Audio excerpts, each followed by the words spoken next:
दर्शाने वाला है प्रशासन जो बता रहे हैं मेंस के पर्सपेक्टिव से, समझ में आया? और पीटी से भी पूछ लेता है, ऐसा नहीं है। देखो गुप्ता प्रशासन, ध्यान से देखो, देख रहे हैं सर, आप उसमें डालिए। तो प्रशासन जो है गुप्ता के वो 4 भागों में डिवीजन था। ऊपर केंद्र, दूसरा प्रांत, तीसरा जिला और चौथा ग्राम। 4 भागों में प्रशासन बटा हुआ है, समझ में आया?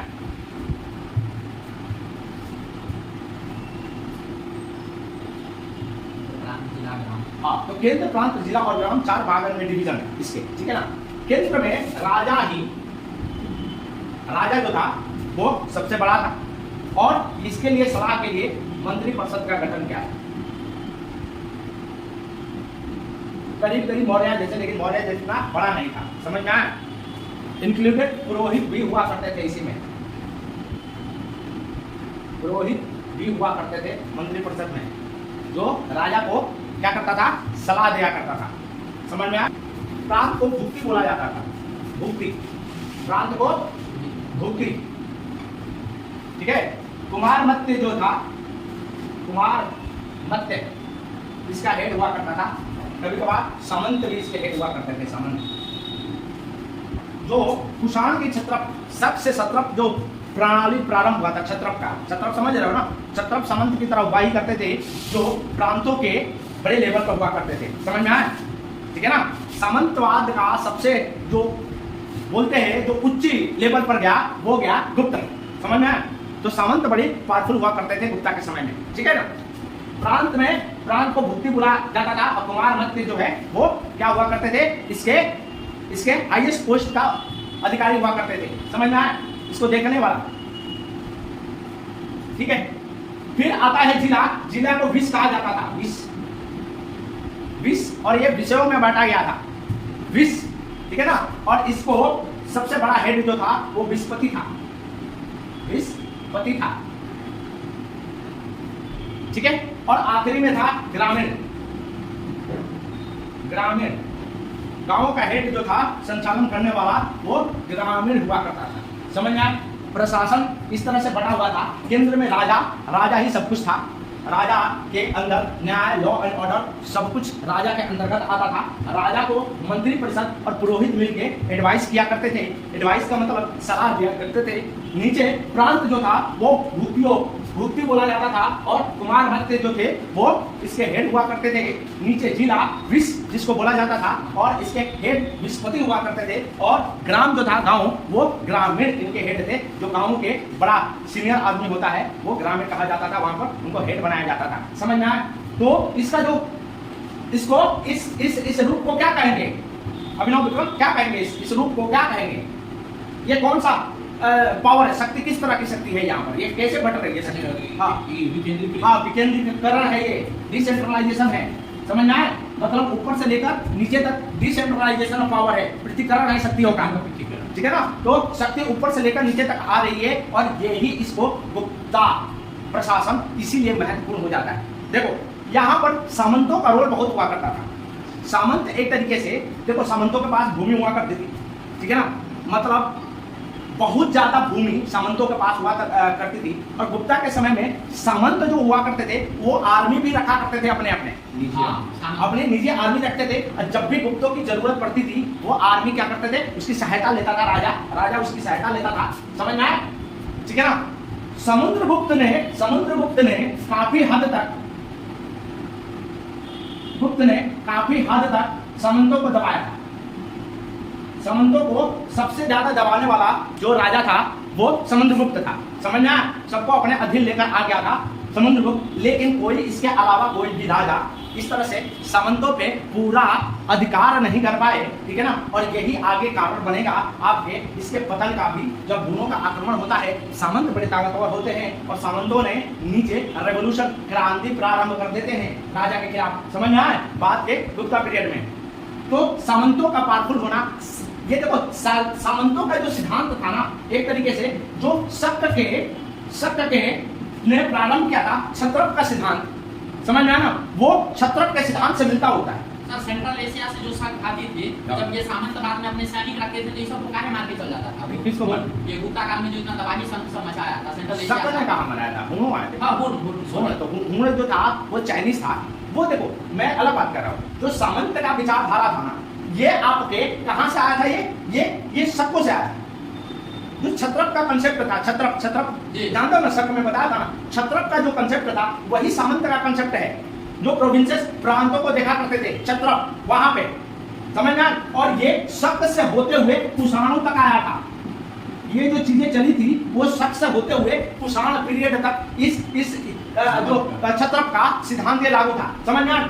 सामंत का वही देखो, सामंत का ओरिजिन जो बोला जाता है वो सातवाहन बोला जाता है। सातवाहन देखो, दो अलग अलग चीजें बताया मैंने, ध्यान से सुनना।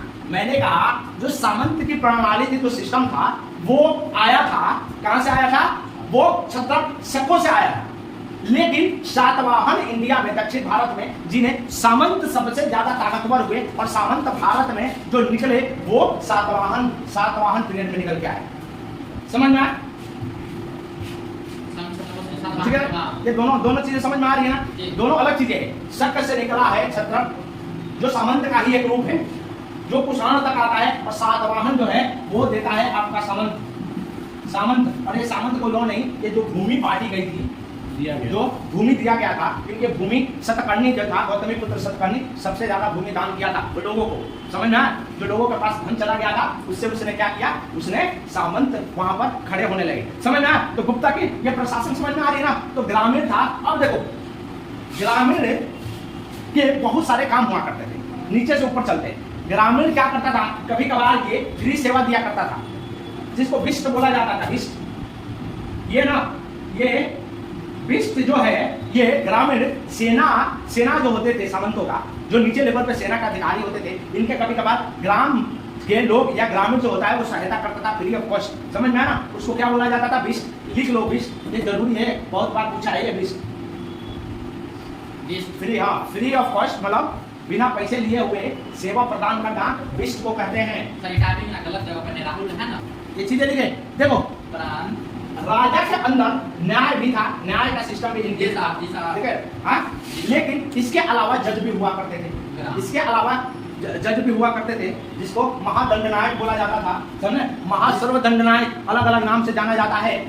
ये जो जज थे, ठीक है ना, महादंडनायक, महासर्वदंडनायक लिख लो, जजों को बोला जाता था इस समय। न्याय प्रणाली सीमित था किसके अंदर? राजा के अंदर।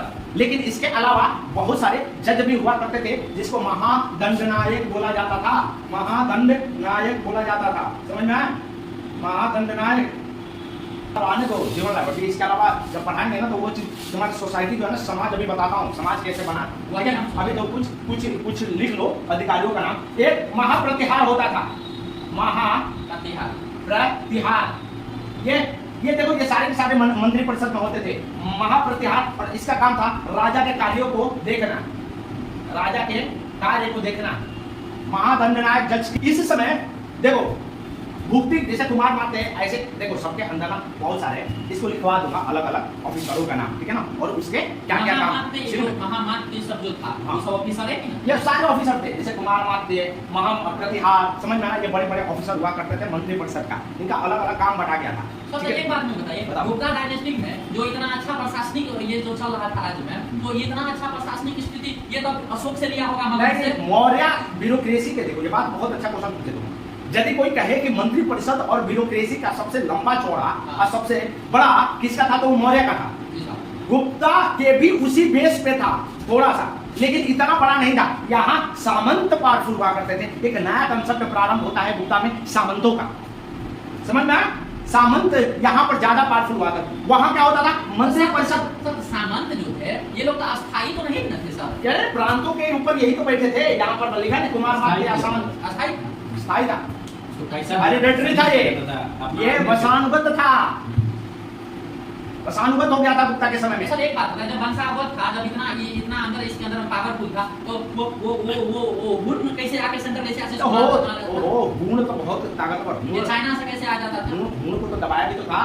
चंद्रगुप्त गुप्त तक ना दबाया, चंद्रगुप्त ठीक है, शकों को तो हराया था चंद्रगुप्त द्वितीय, शंकुप्त ने पूरी तरह हुणों को पराजित किया था। ऐसा नहीं है। सामंत देखो, सामंत दो प्रकार से थे। एक तो भूमि, एक दो सामंत के बारे में कहा जाए तो दो तरीके से सामंत के बारे में सोचो। लैंड उनके पास, भूमि, ठीक है ना। तो इससे क्या फायदा होता था कि राजा को कर वसूलने में बड़ा आसान होती थी। डायरेक्ट राजा, गुप्ता के समय में अभी कर पड़ेंगे तो गुप्ता के समय में सबसे ज्यादा कर जिसे निकलता था वो भूमि कर हुआ करती थी। समझ ना, 1/6 रखा था। 1/4 से लेकर 1/6 तक, 1/4 से लेकर 1/6 तक। और 5 प्रकार की भूमि हुआ करती थी, 5 प्रकार की अलग अलग, ठीक है ना। 1/4 से लेकर 1/6 तक भूमि कर था। और सामंत जो क्या करता था कि कर को उपजाई करने का काम करता था सामंत। तो इसके लिए फायदा ही था सामंतवाद, समझ में आया। और इसीलिए सामंतवाद को इसने क्या किया था, इसको बढ़ाया था, क्योंकि गुप्ता के समय में सबसे ज्यादा कर जो मिलता था वो भूमि कर मिलता था। समझ में आ रहा है कि नहीं, ठीक है ना। ये प्रशासन समझ में आ गई, ज्यादा टाइम वेस्ट नहीं करेंगे, ठीक है। हम इसलिए रिलेटिव थोड़ा चाहते हैं कि ताकि फिर जीवन में क्वेश्चन। हाँ, तो समझ में आ रहा है ना, समझ ठीक है, ठीक है। अब देखो ये चीज होना जरूरी था, ठीक है। अब देखो समझ में आया। तो समाज में वर्ण सिस्टम तो था इनका, कोई दिक्कत नहीं कि वर्ण सिस्टम तो था। लेकिन एक चीज हुआ, शूद्र का जीवन इसमें सुधरने लगा। गुप्ता काल में शूद्र का जो जीवन था, शूद्र उसका जीवन में बढ़ोतरी हुई थी गुप्ता काल में। समझना, शूद्र का जीवन का बढ़ोतरी। इसका रीजन ये हमें लग रहा है कि सब सामाजिक स्थिति सबको लेके चलता था। क्योंकि देखो, एक तो पहले वैश्य नहीं था। शुरुआती दौर में गुप्ता अपने आप को वैश्य मान के ही चलता था। लेकिन बाद के समय में देखोगे तो गुप्ता ने अपने आप को राजपूत प्रारंभ कर दी बोलना, फिर ब्राह्मणों का, फिर वहां पर भूमि देना प्रारंभ कर दिया। गुप्ताओं ने शुरुआती दौर में, गुप्ताओं ने वैश्य थे तो वैश्य ही अपना मान के चलते थे। पूर्ण भी जब आए ना भारत में तो अपने आप को राजपूत घोषित कर दी, क्षत्रिय। वर्ण व्यवस्था में ब्राह्मण, क्षत्रिय, ठीक है ना, क्षत्रिय, वैश्य और शूद्र में, अब ये वैश्य तीसरे नंबर पे गुप्ता वो थी, समझना है। तो शुरुआती दौर में इन्होंने शूद्रों की जीवन लाइफ को उठाने के लिए बहुत काम किया, बहुत योगदान दिया, समझ में। शूद्रों का जीवन लाइफ को बना भी, बड़े लेवल पे बना। लेकिन बाद के गुप्ताओं ने अपने आप को क्षत्रिय मानने लगे, और ये क्षत्रिय मानने के चलते क्या हुआ, फिर वही वर्ण सिस्टम, क्षत्रिय और ब्राह्मणों की द्विजों का जो कि ब्राह्मणों के दान वापस भारी मात्रा में प्रदान प्रारंभ कर दिया आगे चल के, समझ में आया, ठीक है ना। लेकिन हाँ, ये चीजें कहा जा सकता है कि इस काल में शूद्रों की लाइफ जो है वो बहुत ही अच्छा हुआ, ठीक है ना। इसका कार्य में बढ़ोतरी हुआ, इसके इकोनॉमिक आर्थिक स्थिति में बढ़ोतरी हुआ। लेकिन गुप्ता काल में एक बहुत बड़ी घटना देखने को मिलती है, और ये घटना देखने को ये मिलती है कि औरतों की, वुमेन की जो लाइफ स्टेटस था वो कमजोर होता है, डिक्रीज होता है। वुमेन की लाइफ, उनकी सोशल लाइफ बहुत कमजोर होने लगता है गुप्ता के समय में। शूद्रों का तो बढ़ता है, लेकिन औरतों का क्या होता है, घटने लगता है। देखो, इस समय के सूत्र में रामायण और महाभारत पढ़ने की, रामायण और महाभारत जैसे ग्रंथ, वेद पढ़ने की अनुमति दे दी जाती है गुप्ता काल में, वुमेन को भी दी जाती है। लेकिन वुमेन की जो स्टेटस था गुप्ता काल में, उसमें गिरावट देखने को मिलती है। और उसका सबसे बड़ा एग्जाम्पल देवदासी प्रथा सिस्टम को देखो। देवदासी प्रथा सिस्टम कुछ नहीं होना था, ये मंदिर में नचनिया, मंदिर में नाचने की देवदासी प्रथा प्रारंभ हुई थी, समझ में। हमको सबसे बड़ी बात है, जो अपर कास्ट था, देखो जो लोअर कास्ट था, उस लोअर कास्ट की औरतें एग्रीकल्चर में आने लगी थी। उन्होंने अपने पति के जो अधीन वाला जो सिस्टम था उसको कम कर दिया था। लेकिन अपर कास्ट में गुप्ता काल में ये देखने को मिलता है, उच्च जातियों में देखने को मिलता है कि औरतें घर से नहीं निकलती है, और प्रदा सिस्टम, पर्दा सिस्टम प्रारंभ होता है। पर्दा सिस्टम जो घूंघट वाला सिस्टम है वो गुप्त काल में ही उच्च जातियों में प्रारंभ होता है। देवदासी सिस्टम, देवदासी प्रथा, पर्दा सिस्टम, ये आपको इकोनॉमिक स्टेटस को लोग बाहर निकलने, उच्च जाति के लोग अपने औरतों को बाहर निकलने से मना करने लगे। और ये देखो, यहाँ पर वुमेन के सामाजिक जीवन में क्या होता है, बदलाव होता है, नीचे की तरफ गुप्ता पीरियड पड़ता है। बाकी शूद्र की स्टेटस आपकी बाहर निकलती है। एक और चीज होता है, इसमें अलग एक कास्ट का निर्माण होता है जिसको चंडाल बोला जाता था, चंडाल। और ये चंडाल में कहा जाता है ये जो चंडाल हुआ करते थे, ये अमरकोश कहता है चंडालों के बारे में। अमरकोश ने लिखा है, अमरकोश ने लिखा है, और फाहियान ने भी इसका वर्णन किया है। फाहियान ने भी वर्णन किया है, और फाहियान भी कहता है कि ये चंडाल जो है वो गांवों से बाहर रहा करते थे, गांवों के अंदर इनकी आना वर्जित था। उच्च जाति के लोग इनको देखते थे तो दूर हटते थे। तो एक नया स्टेटा, एक लेवल दिखाई देती है, वो दिखाई देती है चंडाल के रूप में। समझ में आया? ठीक है ना। यहाँ कायस्थ शब्द का प्रयोग किया गया है। कायस्थ, गुप्ता काल में एक नया कायस्थ शब्द, जो धनी लोग जिसके पास, हाँ, जो जिसके पास आज भी कायस्थ है, बड़े लेवल पे लाला जिसको बोला जाता है, तो लाला की जो ओरिजिन हमें दिखाई देती है कायस्थ का, ये दिखता है ये गुप्ता काल में एक नया कास्ट का जन्म होता है। तो कहने का मतलब है कि गुप्ता काल दो तरीके से वर्ण व्यवस्था को तोड़ता तो है, लेकिन एक जातिवाद व्यवस्था प्रारंभ करता है गुप्ता। समझ में आया मैं क्या कहना चाह रहा हूं? वर्ण व्यवस्था जो चार था, ब्राह्मण, क्षत्रिय, वैश्य और शूद्र, इन वर्ण व्यवस्थाओं से हटके गुप्ता में एक नई प्रणाली, एक नया सिस्टम लागू होता है, और वो सिस्टम होती है जाति की। तो जाति की शुरुआत जहां से प्रारंभ होती है, जाति की कहानी जहां से शुरुआत होती है, और वो कोई नहीं, ये गुप्ता काल था, जहां पर चंडाल के रूप में, कायस्थ के रूप में एक नया वर्गीकरण देखने को मिलता है। सब कास्ट वर्ण जो है वो सब वर्ण, सब कास्टों में, कास्ट में, जाति में बंटते हुए दिखाई देता है। समझ में आया? ये था इसके सामाजिक जीवन। समझ में आया? तो सामाजिक जीवन समझ में आया? ठीक है। तो इस सामाजिक जीवन में मोस्ट इंपोर्टेंट क्या है? वर्ण। वर्ण में चारों थे, लेकिन शूद्र की जीवन लाइफ आपको क्या होती है? बदलती हुई देखती है। आगे वुमेन का क्या होता है? वुमेन की स्टेटस नीचे गिरता है। क्वेश्चन आएगा, आता है, बहुत बार क्वेश्चन पूछा गया है कि गुप्ता पीरियड में औरतों की स्थिति क्या थी? तो औरतों की स्थिति खराब थी। उसकी प्रथा, देवदासी, यदि मेंस में आ जाए तो ये लिखना है, देवदासी प्रथा प्रारंभ हुआ था गुप्ता काल में। समझे? जातिवाद का निर्माण हुआ था गुप्ता काल में। समझ में आया ये सामाजिक जीवन? ठीक है।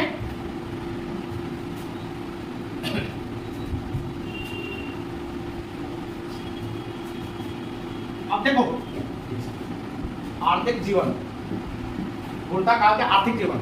गुप्ता काल में आर्थिक जीवन सबसे महत्वपूर्ण होती है कृषि। कृषि महत्वपूर्ण थी। कृषि क्या थी? सबसे ज्यादा महत्वपूर्ण थी एग्रीकल्चर। खेती बहुत बड़े लेवल पे हुआ करता था। कृषि में महारत हासिल था इस समय में। इसीलिए तुम देखोगे स्कंदगुप्त ने किसका निर्माण किया था? हाँ, मरम्मत करवाया था। वो था सुदर्शन झील का। सुदर्शन झील का क्या करवाया था? वापस मरम्मत करवाया था। किसने? स्कंदगुप्त ने। किसने? स्कंदगुप्त ने। इसका मतलब यह हुआ कि यह सुदर्शन झील क्यों मरम्मत करवाएगा? क्योंकि कृषि के लिए पानी की जरूरत है। समझ में आया? जब भी इसकी जरूरत है तो मरम्मत करवाए ना स्कंदगुप्त ने। नहर का निर्माण कराया स्कंदगुप्त ने। समझ में आया? समुद्रगुप्त ने। तो ये पता चलता है। तो सुदर्शन झील के बारे में शुरू से बोलो, किसने स्टार्ट किया था? सुदर्शन झील बनवाया किसने था? मौर्य के समय में बना था, चंद्रगुप्त मौर्य। फिर उसके बाद दूसरा इसका मरम्मत किसने करवाया? दूसरा पहला, इसके बाद किसने मरम्मत करवाया? रुद्रामन प्रथम शक्य राजा। और उसके बाद तीसरा कौन करवाया? स्कंदगुप्त। ये तीन लोगों का वो है। चंद्रगुप्त मौर्य, सुदर्शन झील बनवाया, रुद्रामन फर्स्ट शक राजा तो या सबसे महान शक राजा, जिसने क्या किया? उसको मरम्मत करवाई। फिर वापस स्कंदगुप्त ने मरम्मत करवाई। समझ में आया? तो कृषि था वो प्राथमिक चीजें था, पहला काम था गुप्ता के समय में। कृषि बहुत बड़े लेवल पे होती थी। अमरकोश कहता है, अमरकोश ने कहा है कि 5 भाग में बांटा था भूमि को। अमरकोश 5 भाग में बांटा था। बृहत संहिता में बीजों के बारे में विवरण है, लिखते जाओ। बृहत संहिता में बीजों के बारे में कौन कौन सी प्रकार की गेहूं, चावल, जो भी प्रकार का जो अनाज हुआ करता था उसका कहाँ है? बृहत संहिता में। अमरकोश में 5 भाग और क्षेत्र के बारे में बताया था कि 5 प्रकार के कृषि भूमि हुआ करते थे। समझ में? ठीक है। और सबसे ज्यादा गुप्ता ने जो भूमि पर कर लगाया था, भूमि पे सबसे ज्यादा कर आता था 1/6। 1/4 से लेकर 8/6 तक भूमि कर आया करता था। सबसे ज्यादा उसको कर आता था गुप्ता पीरियड का, गुप्ता में वो कृषि से आता था। समझ में? भूमि पे कृषि के रूप में, ठीक है ना। तो बृहद कथा, बृहद संहिता, अमरकोश, इसके बारे में विवरण देते हैं। फैयान ने भी विवरण दिया है एग्रीकल्चर के बारे में। अमरकोश ने बांटा है कितने प्रकार के, 5 प्रकार के क्षेत्र हुआ करते थे। 12 प्रकार के अनाजों के बारे में बताया गया है, वो बृहद संहिता में बताया गया है। समझ में आया? ठीक है, समझ में आ रहा है कि नहीं? तो पहला जो काम था वो एग्रीकल्चर प्रधान था गुप्ता साम्राज्य, एग्रीकल्चर, ठीक है। दूसरा देखो व्यापार, इसका व्यापार जो था, व्यापार। अब व्यापार में एक बड़ी प्रॉब्लम थी गुप्ता में। देखो पहले क्या होता था, इससे पहले रोमनों के साथ बहुत व्यापार होता था, रोमन के साथ बड़ी व्यापार हुआ करता था। समझ में आया? अब इस समय हुआ क्या है कि रोमन के साथ हम व्यापार जो करते थे, वो व्यापार करते थे, जानते हो क्या? वो व्यापार करते थे रेशम का, और यहां से हमें सोना आता था, सोना, क्या ना, गोल्ड, सोना आता था रोमन से। लेकिन बाद में चल के चाइनीजों ने बड़े मात्रा में रेशम का उत्पाद करने लगे। चाइनीज फैयान, इसीलिए तो फैयान देखो, चाइनीज यात्री इस समय बहुत आते हैं, उनकी आर्थिक फैयान आता है, उनशान आता है, तो आर्थिक स्थिति चाइनीजों का बहुत बेहतर होता है। और रेशम का उत्पादन चाइना में बहुत ज्यादा होने लगा, और वहां से रोमनों ने ये सीख ली कैसे कटन का उत्पाद, रेशम का कैसे उसका उत्पादन करे, ये रोमनों ने सीख लिया। और इसके चलते भारत जो निर्यात करता था, वो भारत निर्यात क्या करता था? मलमल, रेशम, मसाला। इसलिए रोमनों के साथ व्यापार घटता गया गुप्ता साम्राज्य के। लेकिन इससे ऐसा नहीं कि व्यापार अच्छा नहीं था। सेंट्रल एशिया से आपका व्यापार बहुत ही बढ़िया रहा है गुप्ताओं का, समझ में आया? लेकिन रोमनों के साथ व्यापार में घाटा होने लगी। इसके चलते जो गोल्ड आना था, गोल्ड, सोना, कुषाणों ने सोना ला के सोने की तरह सिक्के चलवाए। आपको गुप्तों में भी सोने के सिक्के देखने को मिलता है, लेकिन उतने बड़े लेवल पे नहीं देखने को मिलता है जितना कुषाणों के समय में देखने को मिलता है। कनिष्क के समय में, इंडो ग्रीक तो थे ही, कुषाण में भी। तो मेन है जो व्यापार की, जो रोमन के साथ व्यापार, मेन कारण था रोमनों के साथ व्यापार करने का, वो था गोल्ड, सोना के लिए। हम लोग निर्यात करते थे सामान यहाँ से, क्रूड, ठीक है, कटन हुआ, मलमल हुआ, रेशम हुआ, मसाला हुआ। अब ये व्यापार बंद हो गया। चाइनीज ने उस पर क्या कर दिया? आधिपत्य कर लिया। और तुम देखो कुषाणों ने, कनिष्क ने यही काम तो किया था। कनिष्क ने क्या किया? कनिष्क ने रेशम के मार्गों पर कंट्रोल तो किया था। कनिष्क ने सबसे ज्यादा क्या किया? रेशम के मार्ग को ही कंट्रोल कर लिया था। सबसे ज्यादा सोना आता था कनिष्कों के समय में। और कारण ये थी कि चाइनीजों वहां तक चला गया, पहली लड़ाई दूसरी लड़ाई में हार गया। वो वीडियो पड़ी हुई है यूट्यूब पे, उसको एक बार जाकर देखना कनिष्क के बारे में। जब मैंने बोला है वो चाइना में पहली लड़ाई हार गया था, दूसरी लड़ाई वो जीता था, और रेशम के मार्गों को क्या किया था? कंट्रोल कर लिया था, रेशम मार्गों को। और इसके चलते रेशम भारत से ही रोमन की तरफ जाते थे, और वहां से सोना आया करता था। समझ में आया? तो देखो इस समय 2 बंदरगाहों का भी हमें ज्ञान है, अमरकोश से पता चलता है। और 2 वो व्यापार कौन थे? तो ताम्रलिप्त थे, ताम्रलिप्त था, कहा जाता है पूर्व में ताम्रलिप्त था। और ये ताम्रलिप्त कहा जाता है बंगाल के आसपास, पूर्व में ताम्रलिप्त, ठीक है। और दूसरा पश्चिम में मृगकच्छ।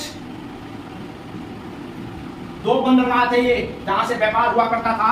2 ऐसे जगह था, एक ताम्रलिप्त और दूसरा मृगकच्छ, जहां से व्यापार हुआ करता था। समझ में आया? सेंट्रल एशिया, और उससे एक ताम्रलिप्त, दूसरा मृगकच्छ, ठीक है ना। अब समझ में, अब कहानी जोड़ रहे हो ना, कनिष्क क्यों था, क्यों उस सोना के सिक्का सबसे ज्यादा चले। यहाँ क्यों सोना के सिक्का कमजोर पड़ गए थे? क्योंकि सोना खाना कम हो गया था। जीता रेशम मार्ग पे कंट्रोल किया, उससे उसका व्यापार में सहूलियत है। और इसका ये नहीं कर पाया। रोमनों के साथ व्यापार रेशम मार्ग पे कंट्रोल नहीं कर पाए। दूसरा, रोमन ने चाइनीजों के साथ सीख लिया तुम्हारा रेशम बनाना, समझे? ठीक है, चीजें समझ में आ रही है ना? देखो अब देखो भारत में, मतलब गुप्ता काल में के समय में समूह हुआ करते थे व्यापारियों को, जिसको श्रेणी बोला जाता था। श्रेणी, व्यापारियों का समूह, व्यापारियों का समूह, व्यापारियों के समूह को श्रेणी बोला जाता था। समझ में आया? श्रेणी बहुत पावरफुल हुआ करते थे गुप्ता समय में भी, ये भी बहुत पावरफुल हुआ करते थे। व्यापारियों का संघ था, संघ, श्रेणी, निगम, 3 रूपों में था। निगम, संघ और श्रेणी, 3 प्रकार में व्यापारियों का संघ हुआ करता था, निगम, संघ और श्रेणी के रूप में, जो ये व्यापार करते थे। समझ में आया? व्यापार पर कंट्रोल था इनका। तो दूसरा, उज्जैन और पाटलिपुत्रा, उज्जैन भी केंद्र बन गया था, व्यापारिक केंद्र। पाटलिपुत्रा भी आपके, पाटलिपुत्रा और उज्जैन, ये दोनों के दोनों व्यापारिक केंद्र हुआ करते थे, पाटलिपुत्रा और उज्जैन। यहां पर आपको श्रेणी देखने को मिलता है, श्रेणी, संघ, निगम देखने को मिलता है। ये 3 अलग अलग है, लेकिन ये तीनों व्यापारियों का समूह, तीनों का अलग अलग काम था। समझ में आया? पाटलिपुत्रा और उज्जैन व्यापारिक केंद्र थे। 2 बंदरगाह था, ताम्रलिप्त और मृगकच्छ। समझ में आया? तो व्यापार इस तरह से फैला हुआ था। बंदरगाहों पे जिसका कंट्रोल था उसका व्यापार अच्छा था। गुप्ता के समय में भी व्यापार अच्छा था, लेकिन प्रॉब्लम थी रोमन के साथ व्यापार क्या हो गया था, वो कम हो गया था। समझ में आया? बाकियों के साथ, चाइनीजों के साथ व्यापार बहुत अच्छा था। सेंट्रल एशिया में भी व्यापार बहुत अच्छा हुआ करता था गुप्ता के। समझ में आया?